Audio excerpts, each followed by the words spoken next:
right, everybody. Well, welcome back to another edition of TriState Football Monday Night Rewind. Of course, as always, I am your host, Daniel Kuhn, alongside my host, Jacob Berkemeier. And okay, there it goes. For a second, I thought it wasn't working. The little icon that tells us how many people are watching didn't pop up. So I was like, wait a minute, start over. No, it just messed up my intro, but that's okay.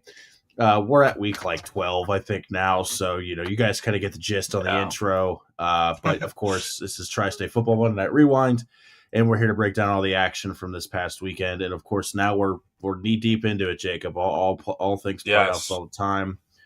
Jacob and I both had the opportunity to go out and see some games this past Friday night.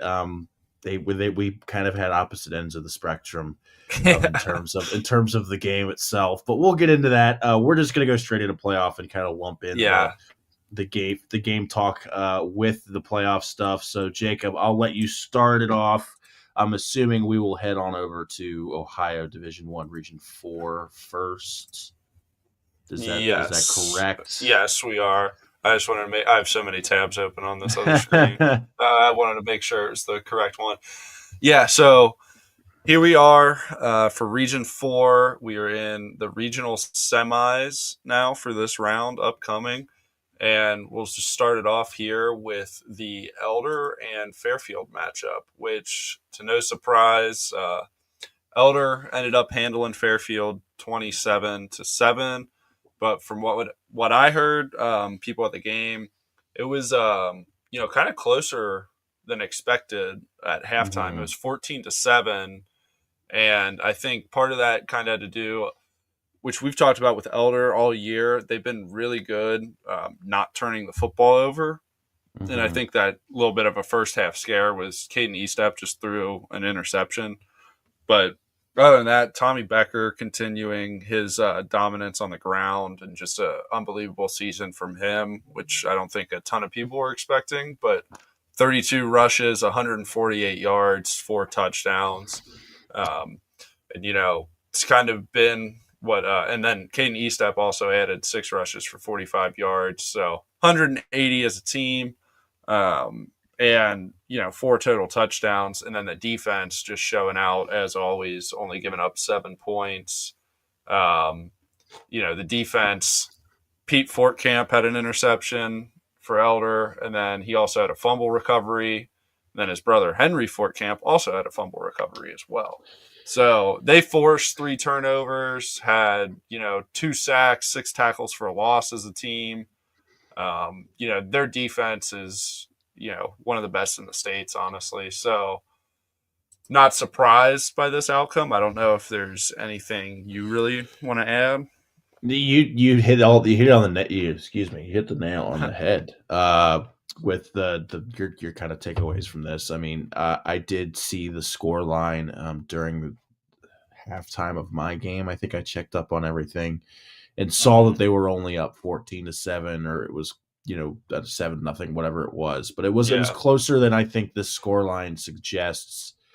We had kind of talked about it on here a couple of different times over the course of the season. Fairfield had a really good end stretch to their year. Yeah. And we're playing really tough. Obviously, big win over Mason in the first round, had to play Elder, but I think that 20-point difference, I think it's not as big of a blowout as you would imagine. And then I think truth is right, as you're looking at the number 1 seed in the state, one of the best teams in the state versus an 8 seed, and typically in these games, right, you may see them played close, but inevitably I think the better team eventually pulls away, and Elder was able to do that. And then of course Jacob mentioned it, Tommy Becker's been incredible this year. Yeah, I think he's been really the driving force behind, and obviously Caden Estep's been amazing as well, but Tommy Becker's just been. Who would have had him on our breakout candidate for top running back in the city, because he's up there. And I mean, I'm just looking at his stats right now. He has 19 total touchdowns on the year, 18 rushing, 1 receiving, and then 1,000 yards total, like rushing and receiving. Yeah. So who would have guessed? Obviously, huge shout out to him. What an incredible! I believe he's a senior, so senior season for him. And they roll right on to the next round, the semis, which is, I believe, going to be a home game for Elder as well. So nice Yes, little it home field is. advantage there. And then, Jacob, I'll just throw it back to you because you were at the game that you're about to talk about next. Yes, this Princeton Winton Woods game was a doozy, man. It was one of the probably the longest high school football game, especially considering that there was no overtime that I've been at. Game kicked off at about 7 and finished at about 11 p.m. And I'll tell you why, because so obviously, Spectrum's had their TV timeouts and stuff, but there's a lot of penalties in this game. It was very sloppy on the offensive side of the football. And honestly, Princeton looked really rough in the first half, but kind of run you through the scores of the game. So it was going into halftime, it was 16-3, and Princeton really had to fight for those 3 points on their last drive. The last drive of that half, and it started off with Johnny or Travis for Winton Woods catching 2 touchdowns. In the first quarter, he caught about an 80-yard touchdown from Bryshon Brown, and then it was a 30-yard pass. And then also there was a safety for Winton Woods in that first quarter. Princeton, it was like Winton Woods had punted. They got the ball inside their 10, went negative yards on that drive, then tried to snap a ball for a punt. Punter drops it, steps out of the back of the end zone for a safety.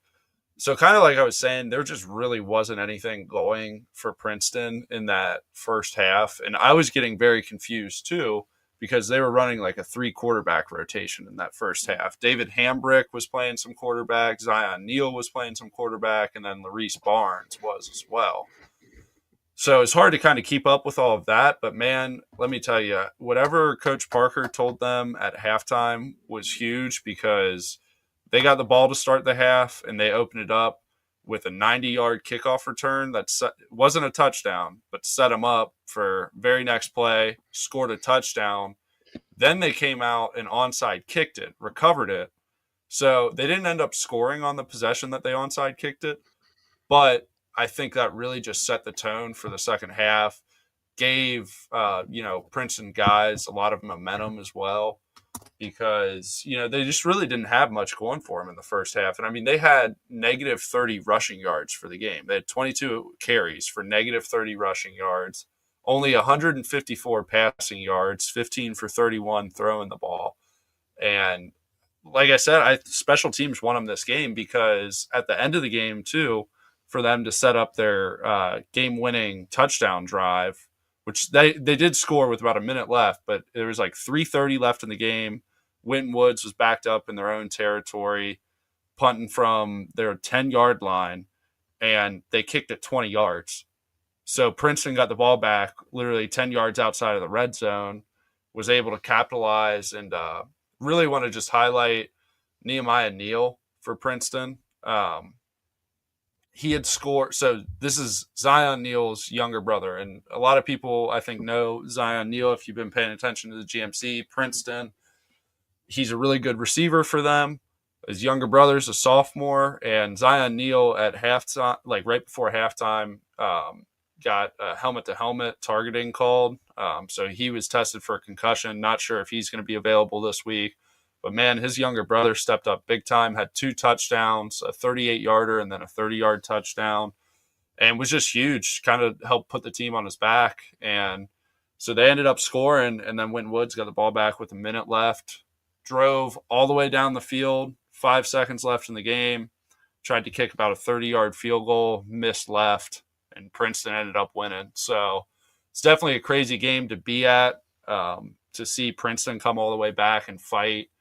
I think that definitely gives them a lot of confidence and momentum going into Elder, but they're going to have to clean a lot of things up if they want to go beat Elder in the pit this week.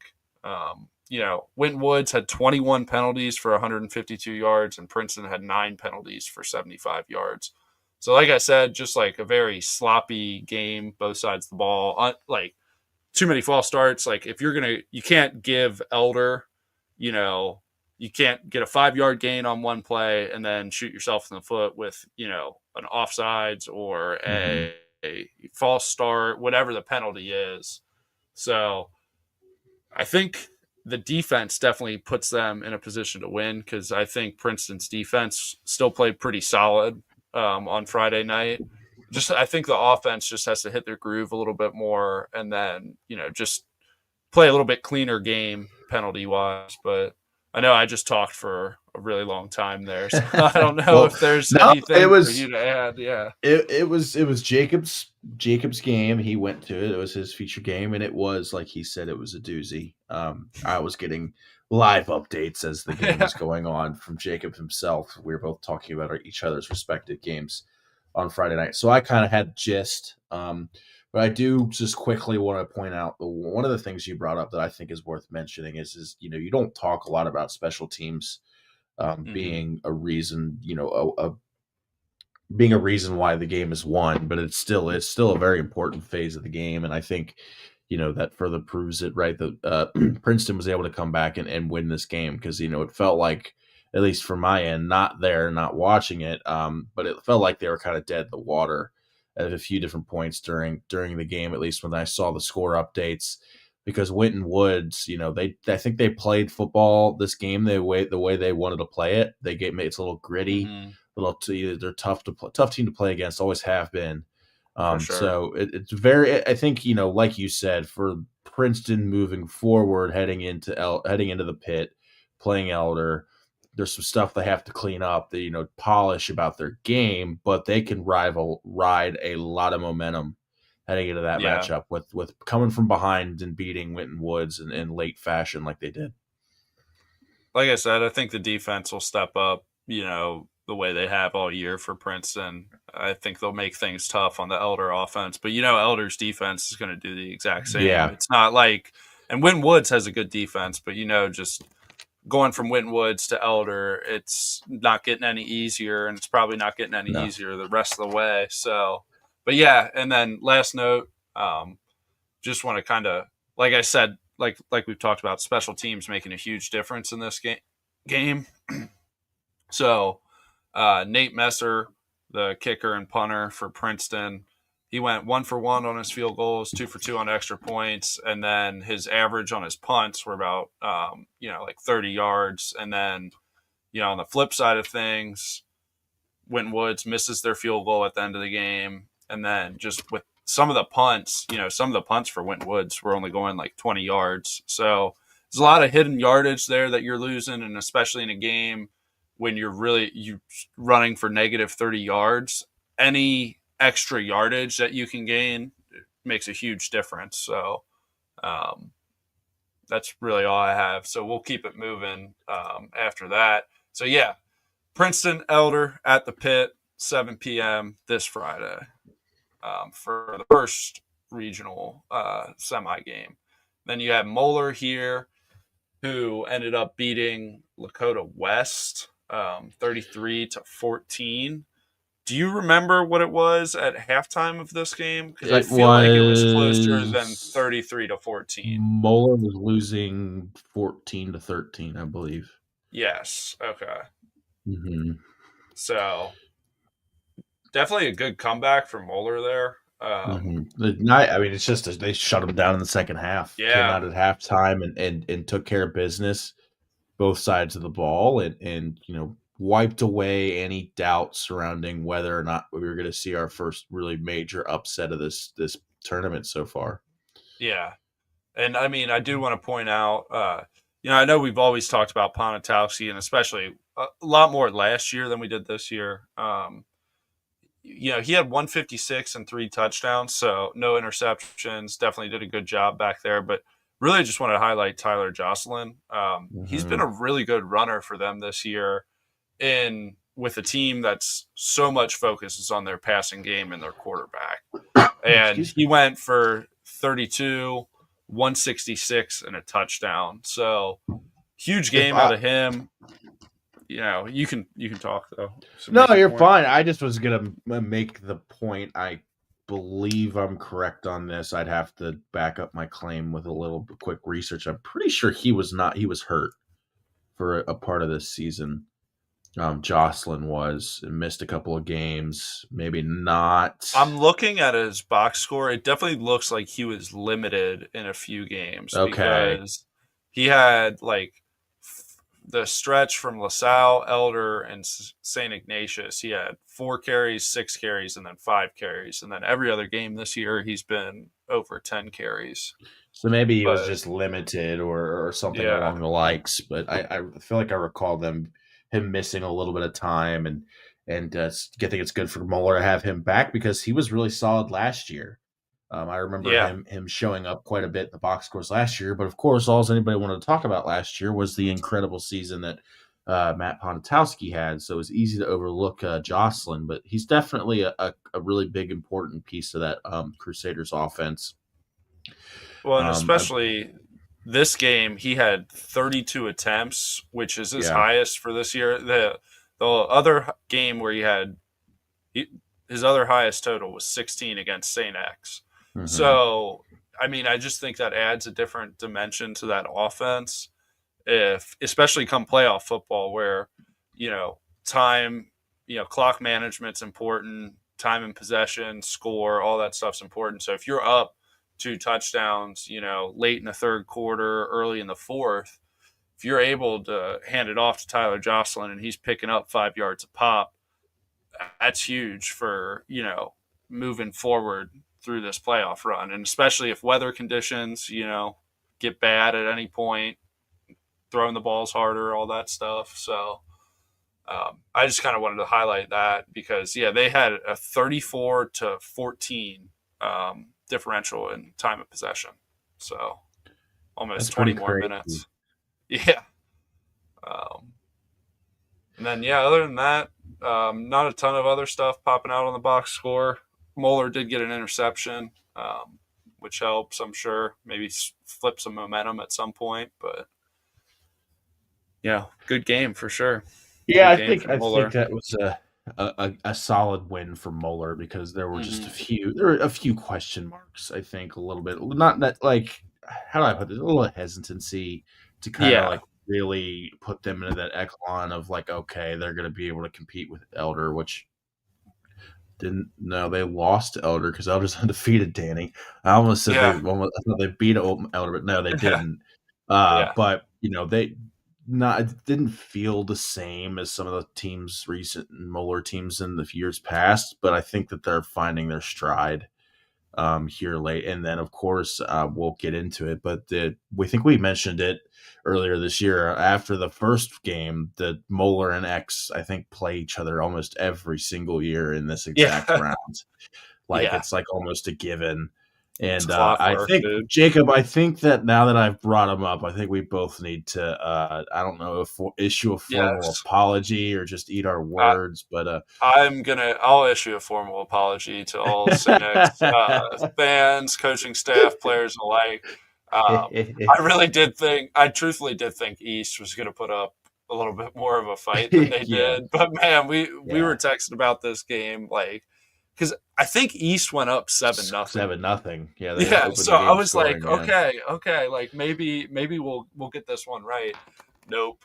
X just yeah, steamrolled. He absolutely yeah. It messed the didn't. game. Like it was not close. Yeah, no, it didn't. It ended up not being what we thought it'd be. Like. Ooh, I got to stutter there for a second. Apologies. Like Jacob said, we were both very much on the. I think we expected East to really put up, more of a offensive fight. I'm not sitting here Mhm. diminishing what Lakota East accomplished this year because they really did have a great season. Yeah. But it was like, dang, like I thought it'd be a little closer. Yeah. So Jaden I don't know how to say his last name. Yeah. Apologize to you, Jaden. Had a 27-yard touchdown pass from Now Knutson. And then it was kind of on from there. Daniel Vollmer, 2 straight touchdown runs. And then I believe this was kind of the backbreaker. Jax Hendon for St. X, 37-yard interception return that put him up 3 scores. That at that point, Yeah. because you got to think about it. I mean, they're at that point, East has the ball and they're only down 7-14, something like that.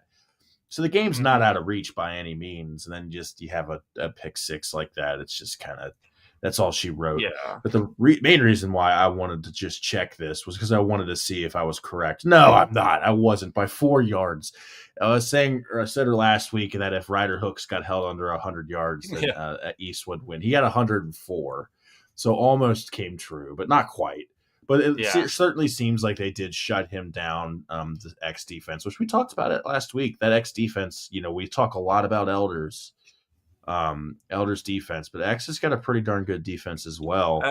X has a They're really not. good defense. I Yeah. mean, like Kobe Clapper, and here's really the true story. So yeah, they might not have held Ryder Hooks to under 100 yards, but now Knutston, he went for negative 19 yards. And so X as a team, Kobe Clapper, 12 total tackles, 1.5 sacks, 3 tackles for a loss. Connor Mm-hmm. Bearswell, 14 total tackles, 1 sack, 1 tackle for a loss. They had 7 sacks as a team and 14 tackles for a loss, three Yeah. interceptions, 1 pick 6. I mean, it's like if Yep. the defense is going to be firing like that, Mm-hmm. um, if they come out the same way they played this game against Moeller, it's going to be a really, really good game, I think.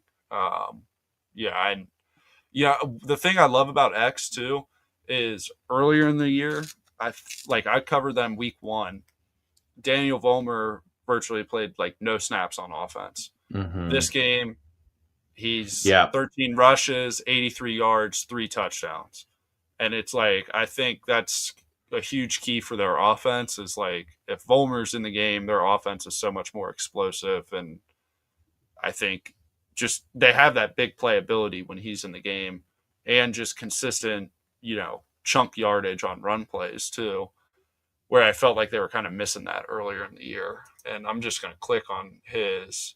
So it's kind of ramped up because the first 6 weeks of the season, he had like 7 attempts rushing. And then against Elder, they started running him more. He didn't play the St. Ignatius game, but, played against East and played really well. So I think if that's kind of their plan for the playoffs, that'll help them out tremendously. Absolutely. I think for the sake of time, we'll kind of keep it rolling here. Yeah. But I And think, then, yeah, it's in Dayton. I was going to point that out. So yeah, Moeller yeah. Moeller doesn't Moeller doesn't have a home stadium, right? They typically either play their games at West Claremont or at Mount St. Joseph University. I guess they were both booked. The university I could maybe understand, Mm-hmm. but I don't see why they couldn't play at West Claremont. My point is that it's kind of a bummer that they play in at Welcome Stadium, but it's not Yeah. the first time. It's not the first time that's ever happened. I distinctly remember being a freshman in high school. And for those who are newer to the show, yes, I went to Moeller. So I distinctly remember being a freshman in high school going to go see Moeller play St. X at Welcome Stadium in the playoffs, or somebody in the playoffs. Maybe it wasn't St. X, but it was somebody, and it was like 10 degrees and snowing. Yeah. So you know what I mean? Right on cue, right? I think from my perspective, this X Moeller game, of course, as we all know, probably if not the biggest, one of the biggest rivalries in the city. These two teams do not like each other. Elder Yeah. and X don't either, but I don't think any of the GCL South schools like each other. No. But they don't like each other. It's always a really tough, gritty game. It feels like over the last few years, Moeller's, obviously pretty much they've had a kind of a dominant grip over this matchup. Mm-hmm. But I feel like it just always kind of boils down to who can make the play. Right. If you Yeah. go look at what this game was earlier in the regular season, Moeller kind of used their rushing attack to kind of overtake that St. X defense. Right. And I think Yeah. that's the kind of what they're going to go into this game trying to do, because we already talked about it. Tyler Jocelyn's had a great year. He'll Mm-hmm. clearly be playing in this matchup, barring any unforeseen circumstances. So I think that's going to be their game plan. And then, of course, when the running game opens, the running game's going good. Open up the passing game with Matt Ponatowski. It's tough to defend. Absolutely. But we'll see how it goes. I think St. X is going to try to play their typical style of football. They're going to try to dominate the line of scrimmage. And then the game earlier this year, X struggled to run the ball. I Yeah, think their they leading did. carrot. And I think if they have Balmer playing a little bit more, that Yeah, could help their 100%. run game out. Yes, he's definitely an X factor. I share that sentiment with you, Jacob, because Mhm. I haven't seen Saint X play in person this year, but I did quite a few times last year when Vollmer was playing a lot more, or had played a lot more on offense than this year, Yeah, and he was definitely a spark plug, no matter where they put him. So definitely that's something to keep an eye out on. I can't make an official prediction because I think this is just another typical toss up. yeah, But I think I'm gonna say I'm gonna tell you which way I'm leaning, and it's gonna. I'm supposed to be parody and unbiased, but it does hurt me a little bit to say that I think Saint X wins this football game. But Mhm. we'll see what happens. Yeah. We will. I think I might be done making predictions, at least for that Well, region. we were pretty much. I think if we were pretty much right across the board, except for the Yeah, East. We makes sense. that was like one of those things, right? Where it's like this is either Yeah, going to go really well for us or really poorly, and it went for poorly. Go sure. figure. Yeah, But you either look like the genius or you yeah, look like a I yeah thought it'd be a dummy. little But closer. yeah. Um, All right, but you with want all to? that being said, just real quick, want to touch on just Middletown did beat Lebanon in this Region Two for Division One, pretty handedly. Middletown really has a good team this year. Flown under the Joseph radar Ward, too. yeah, Joseph Ward, he went 20 for 30, 212, two touchdowns passing. Demetrian James, 8 for 78, one touchdown on the ground, and then you know they just had they had a forced fumble, and C.J. Bryant, their corner, actually a linebacker. Never mind, There you linebacker, go. 95-yard pick six to the crib. Nine TFLs as a team, one sack. They've been playing really good complementary football all year. Got a lot of guys, a lot of talent on this Middletown team. I've been saying it. I've expected them to come out of this region, and it's just so nice for them. They do not have to worry about this round playing one of the GCL schools or That is Princeton. true. They Yeah, play Springfield, which which won't not be an discrediting easy. Springfield, Yeah, but it is an easier game than those other three opponents. And then on the other side, you have Huber Heights Wayne as a 6 seed upset Finley, always, always and tough, man. Always tough. They always play well in the playoffs. yeah, I will harp on that, and that'll be one of the hills I die on this show, Jacob. Is I am a full believer in Huber Heights Wayne when it yeah, comes down to playoff time. They always play tough. I don't think they made it very far last year, if I recall correctly, but they're always just a tough out. So no mm-hmm. matter how good or Huber Heights Wayne's usually been pretty good. Um, Yeah, over the past. So no matter how good or bet down year for Huber Heights Wayne, right? I mean, they're they're always still going tough to in be the solid. playoffs. Yeah. Yeah. And then here for this Middletown game, they are at home again. So if anybody wants to go out I and support the middies, I um, guess I should say this because I actually had a conversation with somebody about this. I could have sworn, Jacob, that the regional semis were neutral site games. I thought they were. I thought it was only two rounds of home and home. I guess I was wrong. Man, gosh. so yeah, I kind of just assumed last week, like when I was doing my post game interview with Coach Parker, and he Mhm. confirmed it. And after in the because I was like, oh, you guys are going to go to the pit next week, and he's like, I know our boys are excited about playing there and everything. It's a great place to play at. So I was like, I guess I was right. I didn't know for sure, but Hey, I you guess know I was what? right. Yeah, Broken clock is right twice a day, huh? exactly, exactly. So keeping this thing moving. Anderson continued dominance, but not as Nah, much. yeah, Not a 50-point game or a I win was here. gonna. I have something to say about this game. Uh, First of all, I will say I am traveling. I will be seeing Anderson, and we'll talk about who they're playing here in a minute. But I will be at that game. They play LaSalle. There you go. Jacob spoiled it for everybody. Yeah, If you didn't already know, yeah. but I Sorry. will say something about this game. And Withrow, I'll tell you what, man. Withrow, the score line does not do justice. They kept this game close for a very a good amount of time. I can tell you right now that going into the fourth quarter, it was only 14 to nothing Anderson. which I don't know the last time we've been able to say that about any championship game that last year. No offense, Anderson fans. Yeah. Sorry. But that's the score doesn't do it justice, but they kept the Anderson offense in check, right? Yeah. Here's your first check mark if you're going to beat the Anderson Raptors. You got to figure out how to score in that defense. We talk a lot about the Anderson Raptors offense. The Anderson Raptors defense is just as good, and I'll make a quick. We were shouting out players. I'll shout out linebacker Brady Kuhn for the Yeah. Anderson I was Raptors. about to say something about Yeah, that. had a huge night. A fumble recovery for a touchdown. I think it was on a blocked punt.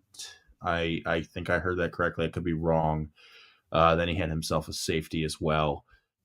He had he had 6 total tackles, 4 solo, half a sack, and then that had that touchdown in the safety. So big night for the young man, Mr. Brady Kuhn. Congratulations Yeah. on a big night. I'm trying to not be super. So Yeah. trying not to be super over the top, but it is my cousin, so I have to give him a Yeah. little No, bit of a shout I out. was going to shout out your cousin Yeah, too. yeah, But really, that whole defense, man, Gerard yeah. Lindsey, 2 interceptions, and Landon then Edwards yeah, had. and then they forced 4 turnovers in that game. Mm-hmm. I mean, you talk about helping your offense out when I'm sure they're so accustomed to that offense just always firing in all cylinders, and it's like a game where the offense doesn't have it, they get you those 14 points early, but that defense just stuck with it the whole game and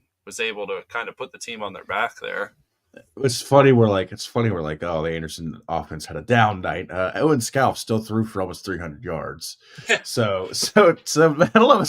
I guess by Anderson standards, that And is a ran down for night. 100 Yeah, too. right. I Yeah. think it was So just like I don't know if they just didn't punch punch everything it in in. on their Yeah. drives because I know they Well, play very aggressive and yeah. aren't They don't punt it. they're not fans They of kicking too Yeah, much. Yeah, they go for the fourth down pretty much. I mean, I've seen them. yeah, I've seen them play a couple times in the last few years. Just as a bystander, and I think I've seen them punt maybe once. yeah. So, so yeah, they probably just a couple of turnover on downs. Just maybe some stuff didn't work out, but a big win for Mhm. them. And then I'll still just toe the line here. Just shout out to Withrow. Kept it relatively close Yeah. for majority of this contest. I don't think that's anything to be disappointed in as a program. Obviously, you would have liked to have won, moved on to the next round of the playoffs. But shout out to No, the Withrow, man, they had a great season. The only games they yeah. lost were LaSalle, Taft, and then Anderson. It's like, Which I mean, hey man, if you're going to lose yeah, to 3 teams, those aren't 3 teams, bad teams to lose to. right. I think we have a little bit of stuff to say about maybe one of those teams in that 3 loss. Uh, Yeah. yes, I have quite a Yeah, I bit to know you say. you got some. But So but keeping it moving because try to be aware of the time. Moving down to this LaSalle and Xenia game. So yes, LaSalle won 14-7. Moving on to play Anderson at Anderson next week, and then I'm just gonna pull up the box score real quick. So obviously not a lot of scoring, and LaSalle really I feel like just kind of their defense is really solid. The man, offense has kind of struggled GCL all year. GCL South School has a good defense. Yeah. What's Sounds crazy familiar. though is LaSalle literally. So they had 47 passing yards. They went 4 for 9. Garrett Fraley did 2 touchdowns, 1 interception. But then they had 43 rushes as a team for 186 yards. No touchdowns there. But you wonder if that strategy can Hmm. possibly set them up to keep it close with Anderson and possibly win because, um, you know, I don't know. They don't have the explosiveness on offense to keep up with them in a possession game, like or in a touchdown game. Yeah, yeah, They're going to like in have to a. try to win the game off uh, of chewing clock, being efficient, being smart, taking care of the ball, and then just letting their defense. You got to hope that the defense is able to kind of slow down and stop. Um, that Anderson offense, which they have some guys. I mean, Colin Woolridge in this game had 8 tackles, 2 tackles for loss, pass deflected. They had 9 tackles for loss as a team, 4 sacks. I think if you can kind of replicate some of those numbers, they also had a fumble recovery. I think if they can get a couple turnovers and play smart football on offense, I think they give themselves a shot. But I think anyone would be, a little crazy not to be thinking Anderson's going to win this game just with the track record over the last couple of years I and think, this year. yeah, I think LaSalle is a tough. That's a battle tested program. I think that's good. They're going to keep it close. They're going to play physical. They're going to get Mm-hmm. after the quarterback. They're going to kind of disrupt. I think what makes Anderson's offense hum so much. Yeah. Anderson's got a really good offensive line. There, we don't talk about that very often at all. But they Mm-hmm. keep Owen Scalf upright off his butt. I think LaSalle will get after the quarterback. I think they'll disrupt that a little bit, but I still see the Raptors pulling through. But I think that LaSalle, I think it'll be a good matchup for Yeah, sure. absolutely. And then, so here was the big one. Um, Mm-hmm. Harrison ended up beating Kings, and then Trotwood ended up routing Lima Senior. So we'll definitely be rooting for Harrison in this next week, but we'll kind of do a quick little deep dive into the box score for this Harrison and Kings game because that was a huge, huge win for Harrison, This is the big upset so far of the tournament for sure. who's kind of these last few years they've really kind of like revived their program a little bit. I feel Mm-hmm. like because I know we've talked about it when we were in high school, kind of during those late 2010 years. Harrison was not a very Mm-hmm. strong program, and they've really come back. And it's their second year making it to the regional semis, I think, in Mm-hmm. D2. So huge win. Brady Lawhorn, 8 for 11, 153, 2 touchdowns, a pick. Then the really solid running back Preston Flick, 23 rushes, 144 yards, 2 touchdowns. Um, and then Christian Rather, 4 receptions, 115, 2 touchdowns. They had a fumble recovery and an interception as well, so forcing 2 turnovers was huge. Other than that, not a ton of other notable stuff on the defense, but for Kings too, man, Kings had such a great season. It sucks that they ended up falling short. But yeah, what can you do? It's just I think good we had game, mentioned and that. Yeah, I think we had mentioned it kind of. I think all by quickly because we were trying to hurry, not hurry, but just trying to get through as much of this as we can, as quick as we can. But I think we had both of us said kind of like offhandedly or just quickly, like Harrison's not a team that Kings should take lightly. I think Harrison, has yeah, been kind of the same aspect of like think about like how Turpin played this year. They're kind of always, they're tough. They're tough out, and so not incredibly shocking, I think, to see the result, but also at the same time, like I thought Kings would have pulled through. So well, and congratulations. I think the way Kings or the reason Kings lost this game, I think would be a better way to put it is so Harrison jumped out to a 14-0 lead in the Mm-hmm. first quarter, and then you know Kings scored at the end of the first. Harrison scored in the second, so it's 21-7. So Harrison ended up with 49 rushing attempts. Mm-hmm. Time of Yep. possession was crazy. Like they had uh, um, like almost 40 minutes time of possession. I don't know if that's a typo because I'm not really sure how because it's 12-minute quarters, so I'm not really sure how it's 42 and then 21 doesn't add up. That's a But long 12-minute yeah, quarter game. yeah, Yeah, geez. yeah. So my point is though, they had 49 rushing attempts and Kings had 24, and they Mm-hmm. also Grant Nuri was the only one who got anything going on the ground for Kings. Their running backs didn't do anything. Grant Nuri had 17 for 73, but after that they only had 86 yards as a team. So I think, for Harrison, if they can get out to early leads and then rely on Preston Flick and Colton Rehage, who he also had 13 for 74. If they can get out to a early lead, that running game is not anything to play around with, and they'll just burn clock, run clock, get first downs, and end up getting a win. So huge win for Harrison. Like I said, they played Trotwood, and that is okay. Yeah, it's at Trotwood Madison, because Harrison, even though they're on top, they are not the higher seed. So got a little bit of a drive for them, but Anderson, LaSalle, Harrison, Trotwood, and we're going to move on to D3, which we will go over quickly because there's not very many schools. McNick did end up losing to London, Close but game, they kept though. it very, very close. We were talking about this one that McNick might be able to pull off the upset. They got close, unable to do so. So we're not really all too concerned about this matchup here because that's not in our jurisdiction. Talawanda did get smoked to Tip City, which we talked about how Tip City's usually got a good program year in, year out. But here's the one right here. A little GCL co-ed rematch between Baden and Alter. And Alter kept it close. It was good. It was a good game. Yeah. And, there's no scoring summary on the box score, but they do have the stats. And Baden, Colt Emerson, 10 for 14, 132, 3 touchdowns. Really good game out of him. And then Lem Grayson, their running back, 20 rushes for 108 yards. Had some help. Another running back, Chase Evan, who had 6 rushes, 59 yards, and a touchdown. I'll tell you one thing. Baden's had a really good year.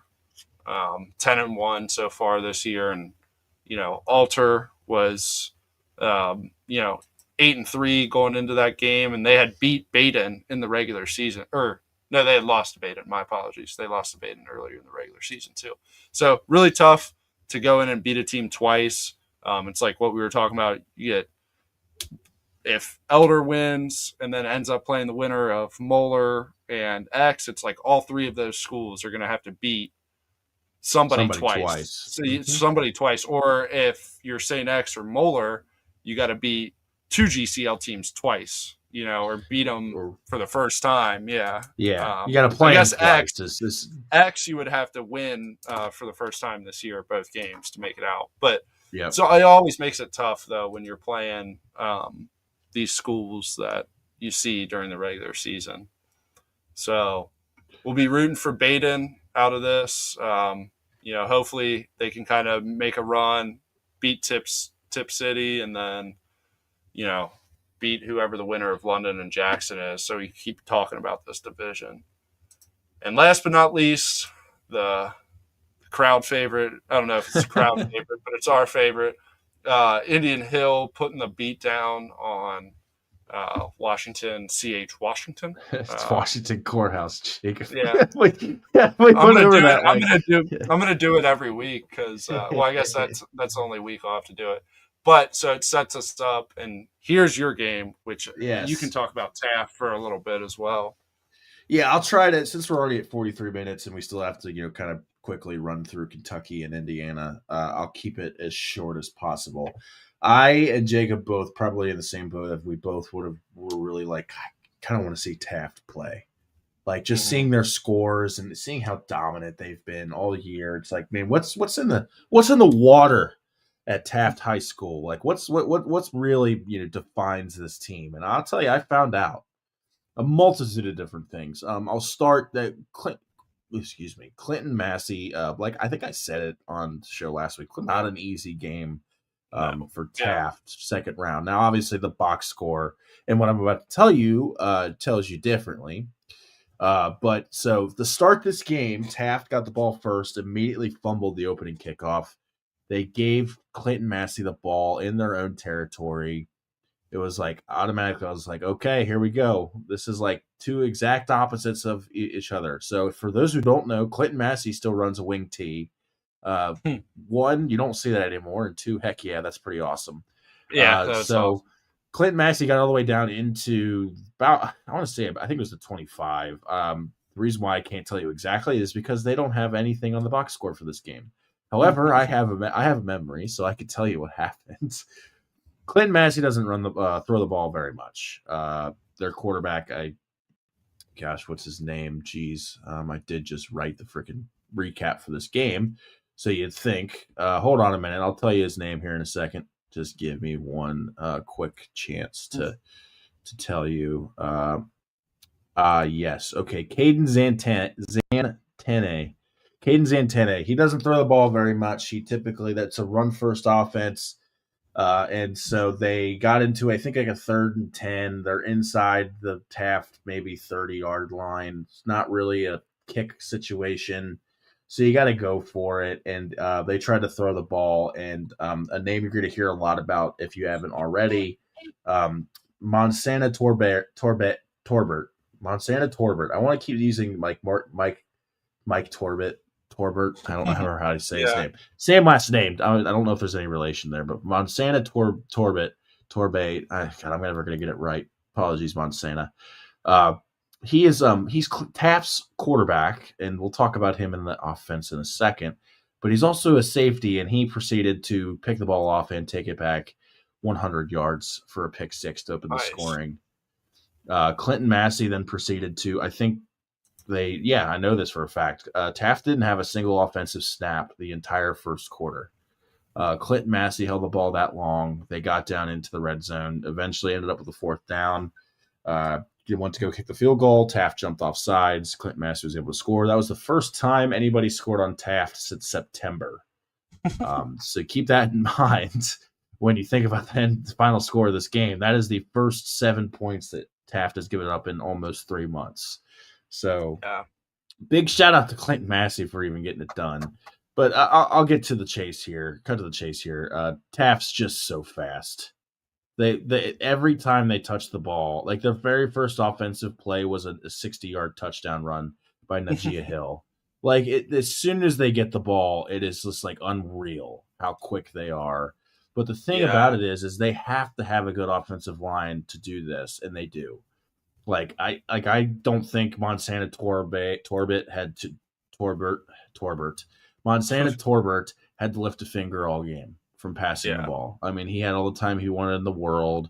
They would like to run out. They like to run bootlegs because they can hit him out in space. He can throw it, and then if he doesn't like anything secondary wise, just take off and run for 60 yards to a touchdown. It's just the explosives that they have on offense is out of this world. Every score they had in this game was over 20 yards. I hope everybody understands that when you look at the scoring sheet, the score of this game, all 44 points were of plays more than 20 yards. Yeah, I think the shortest was 25. They just wear you out offensive. If you're the opposing defense, they wear you out, and then they have a defense to back it up. They're a tough out for anybody in this tournament.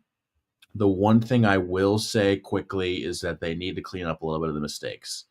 I can't tell you how many they had because it's not on the box score, but they probably had 10 penalties in this game. Taft as a team. So just some stuff to clean up. I don't even know, like discipline wise, but just clean up the penalties and a few of the mental mistakes. And I think they're almost. I'll say it right now. I've been all on the Indian Hill bandwagon this year. I think Indian Hill has a fantastic team, but man, I was getting stuck with Taft is a tall order. No, I was just gonna say something about that. I was like, it really sucks that Indian Hill getting the 1 seed still has to play Taft in this, because I just think for like what you said with Taft, like their speed and just how like across the field, across like every position, they're just so athletic and have so many they have so much like Division I talent, collegiate Division I talent playing in Division IV. So it's like if you have like 10 D1 guys on a D4 team that's running guys both ways, all these teams are probably running guys both ways. So it's like you have to go up against that on both sides of football, man, it's going to wear you down. No, just wear you out. There is a total of 38 players on Taft's roster. And I think all 11 play both ways probably, and they are incredible. Like the quarterback plays safety at the highest level I think I've seen anybody play safety all year. Every single pass Clinton Massey threw, he almost intercepted. And he intercepted one for a pick six. Like it was just like he's everywhere. and that's not he's not even the only guy on that team that plays at that level. I mentioned that Gia Hill, he's up there Yeah. too. I had my own reporting pulled up, so I could tell you kind of what happened. But I'll just shout out another name because he's young. Eddie Holloway is a sophomore for Taft. He had a punt return and a 40-yard touchdoation run. Is he a Uh, wide receiver for them? he kind of does a little bit of both. He's like a Because I slot. know they have a sophomore. I just am blanking on the name, but they have a sophomore who's a 5-star wide receiver. Mm-hmm. And by Um, the way, also Monsanto Torbert and I think majority of those guys, they're juniors. So they mhm. have another year left. So Yeah, they're going to Taft be is really nasty this year. Taft's set up. And then just trying to be respectful of your guys' time here. Moving on, Wyoming did get beat by Germantown Valley View. So tough loss for Wyoming, who's had a solid season. You know, Indian Hill kind of stole their thunder in the CHL this year, but I would expect Wyoming to bounce back next year and be all right. But I'm sure this Germantown Valley View is a good team. But then, you know, CHCA, man, just all Mm-hmm. year they've been getting the job done. All year playing good football. They beat Brookville 43-21, and they get this matchup with Germantown Valley View, which I'm still not super sure about what Germantown Valley View is about, but I know CHCA definitely has a really good chance with the way they've been playing all year. Absolutely. Um, All right, you ready for me to absolutely just burn through the Kentucky stuff really quick? yeah, we'll burn through Kentucky and Indiana in this next 10 minutes here. Yeah, no, There's not a I'll lot keep of it. teams left. Yeah, I'll keep it short and sweet. Yeah, Ohio's going to take up most of our time. I think the rest of the season, because we just have so many teams left to cover, and that's just a testament to how great the competition is in Cincinnati in high school football. Okay, everyone can see this, correct? Mm-hmm. Right. Okay, cool. Yeah, So I guess yeah, you're so this is asking me. yeah, so you're the one who will I be able am to see it. everyone. Yeah, Yeah, okay, yeah. So Class 6A, it's D1 in Kentucky. Not very many schools in our territory that are a part of this, but just for because it's worth mentioning, Louisville St. X did beat Southern 49-0. And if we keep on scrolling down, our first team, Simon Kenton, big. I think it's a good win for them. I know Oldham yeah, County. Oldham County wasn't incredible. I mean, they were pretty good this year. They weren't yeah, bad. They're not. It's not like they beat Ryle, but Simon Kenton kind of flies under the radar in this city. They're a solid little program. They just kind of stuck with all the big dogs. yeah. And it's just tough. You Unfortunately, get to play your rewards yeah, playing Trinity too. right, So right. So not the greatest thing of all time to have to play Trinity, but we'll keep an eye on that. Hope for the best. We'll keep on rolling. Ryle, one of our teams, did beat Eastern. They're mm-hmm. on to the next round. They play Ballard, who beat our Campbell County. A little bit of a down year for Campbell County. I think that they Yeah, expected a little bit more, but they have some young talent on that Camels team. I do know there's some younger underclassmen that are coming up through the ranks that there's some that names have been thrown around in some conversation about being quite good. So we'll see how the Camels turn it around next year. And I think that's everything for us in 6A. So we'll yeah, just move quickly to 5A. I know this is everyone who's like been waiting for the Kentucky segment's probably head spinning right now yeah. because we talked so much about Ohio and here we are. Let's see. Cooper. So Cooper did take care of Oldham, however you want to say that. Only a 2-score game, so maybe not the dominating performance we've seen out of some of our other, local schools, Yeah, but they do move on to round 2. They do not. Connor did not win. They lost 48-7 to Scott County. yeah. That's a crazy loss for Connor, honestly. Connor's. I mean, let's be here. I'll be honest. Connor's had a Yeah, few bad. It's been a couple down years, but I think that they can turn it around. yeah, I think that's everybody from D5A. 4A yeah. is where you're going It's to where we find get Highlands, yeah, Cufcare. Covcat, all those teams. Um, yep, there's Highlands right there. They beat Greenup County 35-7. I think this is going to be a good matchup. Yeah. I don't know. Unfortunately, the thing about Kentucky, right, is, and we say this every week, is I don't know enough about these other schools to really kind of for us to give a full breakdown. But I can tell you, I do know a little bit about Ashland Blazer. They're pretty good. Now they went. I can't. They had a few losses this year. Lost to Mm-hmm. Lexington Catholic, Johnson Central, Raceland, and Lawrence County. But besides this Johnson Central game, really all kind of close games. So I think this could be a good game. I think Ashland Blazer can give Highlands a little bit of a run for their money. I do think that the Bluebirds advance, and then if the Bluebirds were to advance, they would maybe play Covington Catholic, which would be a rematch of their earlier regular season matchup, which was quite good. So I think everyone just Mm-hmm. pay attention here. This is important for us. I think Yeah. Johnson Central's not bad. Yeah, they're undefeated. so so keep an eye on this game. Covington Catholic, obviously, we talked about them a lot this year. Started out 0-2, really turned the corner. They did lose that Highlands game, but I think by maybe 7, if that. So hope for the best. Hope we get that Covington Catholic Highlands matchup, or rematch, I should say, Taden Lorenzen, 0 rushing attempts in that win. over Greenup County. Yeah, he had Now one pass for they're 40 just yards and a they're touchdown. just saving them. Yeah. They're just saving them. All right, we'll move on to 3A here quickly. Lexington Catholic, uh, There's Lloyd Memorial. They beat Bath County 4-8-0. They get Henry County. I foresee the Juggernauts handling business there pretty easily. I feel like Lloyd's going to end up somewhere down here. To be Mm-hmm. honest with you, they've had a great year. We've not talked about them a ton, but they're undefeated. They've pretty much The blown out Juggernauts. everybody. Yeah, no kidding. They've pretty much blown out everybody, but Aiken did give them a run back in September. Aiken's not a bad Mm-hmm. program, so by no means is that a bad win if there's ever such thing as one. We'll move on to 2A. We have a few teams in here, most notably this one right here, Beechwood. I think that they will be just fine over Walton Verona. I Um, agree. St. Henry, they got their 2 wins this year. Great. I think it was a successful first season for that program. Yeah. Didn't fare very well against Breathitt County, but nothing to hang your hat on. Nothing to hang your head low if you're St. Henry. Yeah. Definitely, they made the playoffs, right? I mean, there's a start, so they can build some momentum off of that. That's our only school, I believe.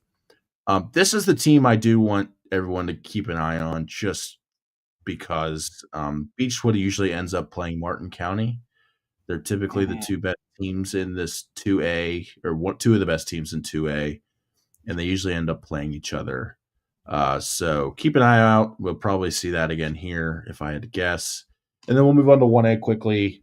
Just there's a quick little section in here that's kind of our schools. Yep, Newport Central Catholic took care of Trimble County 42-0. Brossart took care of Bellevue 30-6. That was actually an in-city matchup, Mm-hmm. as was Holy Cross and Dayton, the poor Green Devils. Man, I wish they would have they would have put up a few more points, but that's okay. Holy Cross is Yeah. really good. I think they're the favorite at this point for the 1A state championship. So we'll keep an eye out on that. And then Newport beat Ludlow 42-2. And then I believe that's everybody, right? Yeah. Yeah, that's everybody. So there you go. There is Danny's quick run through the Kentucky State playoffs, and then Jacob will finish. We'll have you finish it up with Indiana. And the beautiful part about this segment is that there are 2 teams that we're talking about. Um, so it will not be very long. So right here, we're in the Class 5A state tournament. You see here, East Central picks up a win over Whiteland, 35-0, and they play New Palestine. Who beat Who Cathedral? beat Cathedral? So this will be a really good game. New Palestine is 11-0. They're legit this year. So, and East Central is always a really good team, but this is going to be a good matchup. I'm not sure, just based on New Palestine's track record. I don't know. I don't foresee East Central winning this game. I know a little bit about East Central this year in general. I think it's not a down year for them by any means. Mhm. But I think that they're not maybe. I don't They think that's haven't been as dominant as they've yeah. been in some other I years where I they get I, their I stuff feel like done. I feel like New Palestine's just quietly the favorite in this matchup. So we'll see.